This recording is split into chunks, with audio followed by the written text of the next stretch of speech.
1,000 words. That's the saying. It took me a long time to think of that this morning when I was trying to plan this video. I was just going around circles. What is that saying about a picture? I thought it was a picture can tell 1,000 words. I thought, no, that's not right. And it eventually came to me, a picture is worth 1,000 words. Turn that fucking music down. Apologies, that is really average music, guys. Before I get going on that image and what an image it is, read into the start of this video, which I put together. I don't care how you want to read it. It's a bit of fun. The relationship between Cripps and Sam Walsh and all these midfielders and all these players would be very fruitful. He's a gun. Sam Walsh is a gun. And I've got a really strong feeling that he's going to have a huge year if that body can stand up. And it's got nothing to do with the way he's, I suppose, started the pre-season and come back and he looks fresh and powerful and he's speaking really well. The age, the fact that he didn't have a great year this year, or not at his best, his very best. I just think there's a lot of pride there. He's a competitor. And I don't think he's a perfect footballer and a perfect midfielder, but he's bloody good. And I just reckon he's going to have a top year. And I also feel like with Sam Walsh, there's maybe a few in his draft year, and a really strong draft, that may have passed him. This year. I'm not going to go into who those are. And these individuals have a lot of pride about themselves in their own performance. So, and look, there is a new kid on the town, and that is Jagger Smith. And to see that image, which I really love, and we're not the first club or the only club that would have such sort of programs where young players come into the club and they're being mentored. And it makes sense. Cripps, midfielder, captain, is mentoring Jagger Smith. And this is the first time this image has been revealed. I didn't find this anywhere. This was sent to me by someone who I know very closely. And I won't reveal who that is, but it was taken in the Carlton Cafe. So it wasn't like they were behind closed doors. So it was in full view of the people who were enjoying a coffee at the Carlton Cafe during the week, and they've got their notebooks, Jagger and Cripps, and the pens, and they look to be in an intense conversation. And I've got my notebook as well and my pen, and this is the way I roll, guys. I mean, have a look at that. That is disgusting. No wonder I lose my train of thought, which I'm doing right now, when you have notes like that. Surely there must be a better way for me to do this. But yeah, I love that image. And as I say, we won't be the only club that are doing it. But imagine you're a young player and you're coming into a football club with huge raps and big expectations. I'll get to that shortly, what I mean by expectations.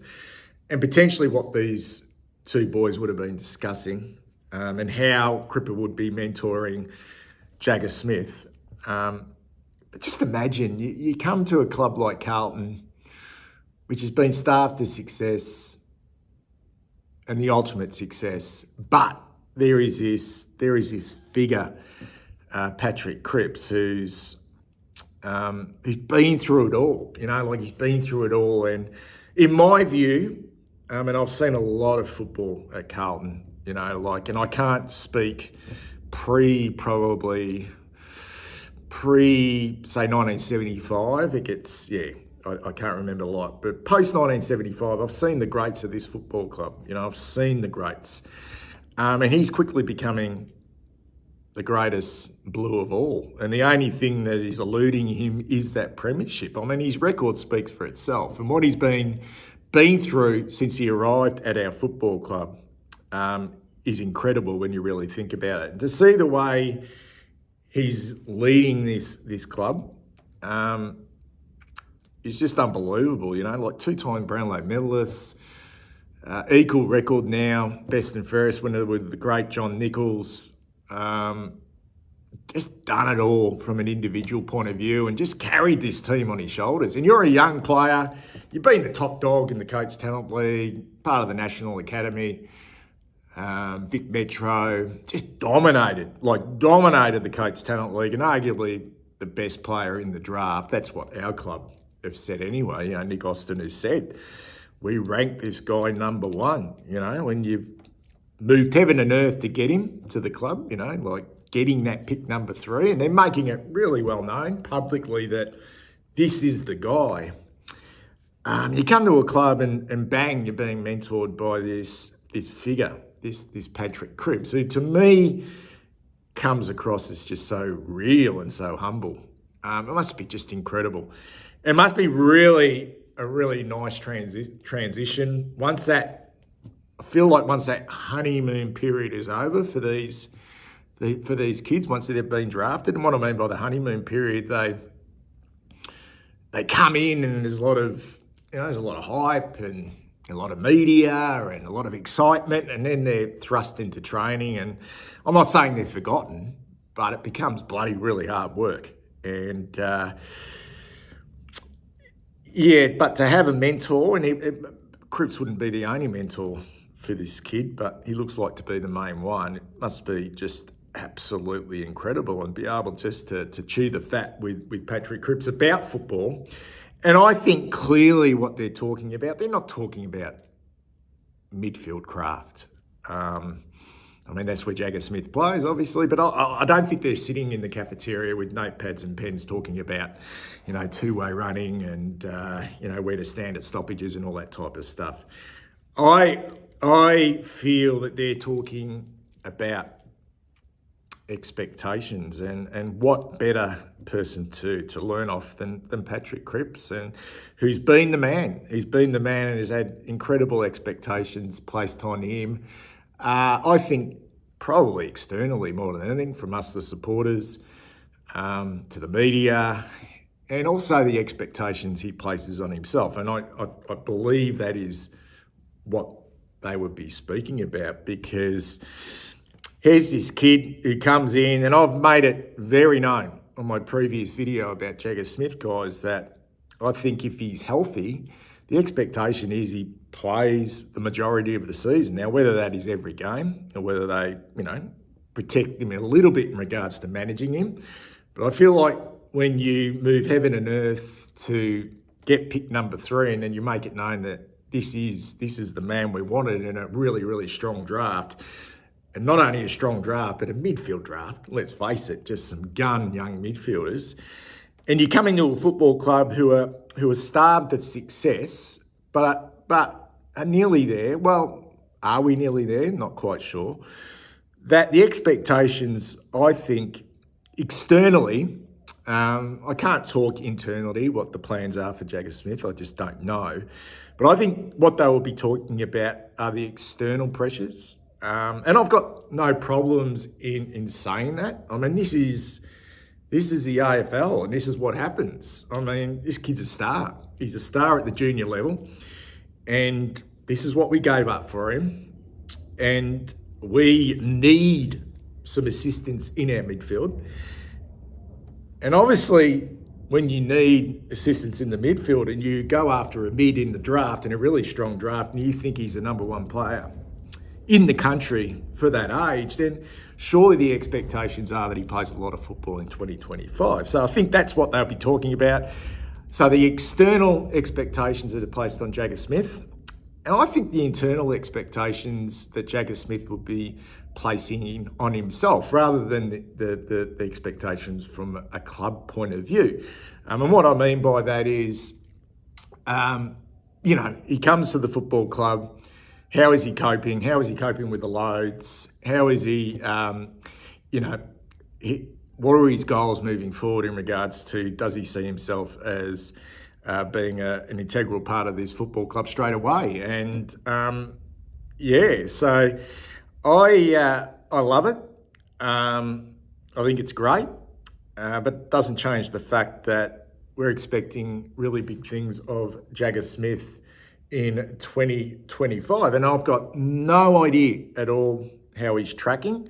I've seen some footage, some vision that the club's released in regards to training and match sim and stuff. I've got no idea.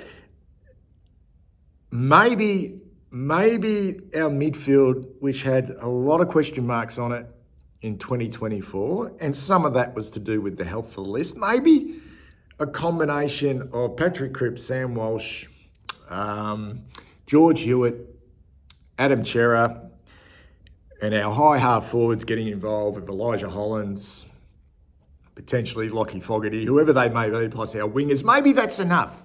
Maybe that is good enough to win a premiership. I'm not sold on that. I think it's a strong midfield. I think it can beat a lot of football teams across the course of the season, but it does lack a point of difference. Now, whether Jagger Smith is that point of difference, we're just going to have to wait and see.